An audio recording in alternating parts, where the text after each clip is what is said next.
Hello and good day. Ito pala yung gamit ko na hair blower from Hodex Style. Napakadali nga lang gamitin ito dahil meron na nga siyang tatlong adjustment ng heat at hangin. Meron siyang low, medium, and high. Kaya pwede nyo ma-adjust yung init at lakas ng hangin niya. And yes, napakaganda kasi nga hindi mo na kailangan magdala ng dalawang product, ng suklay at ng blower dahil sa isang product nga lang na ito, meron ka ng suklay at blower. So, this is my hair kapag basa siya. So, ayan. And ganito naman siya after nating gamitan ng Hodex Style Hair Blower. Sobrang dali nilang gamitin kasi hindi mo na nga kailangan dito ng blower at suklay kasi nga 2-in-1 na ito. Kaya mas mabilis yung mapapatuyo yung hair mo and very easy to use kasi nga para ka lang nagsusuklay girl and may hangin na siyang kasama. Hindi ka na mahihirapang magpatuyo ng iyong buhok.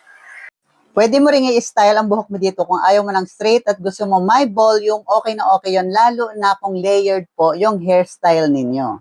Dahil nga sa pabilog yung kanyang design, mabibigyan ito ng curve yung dulo ng mga buhok ninyo. Katulad nito.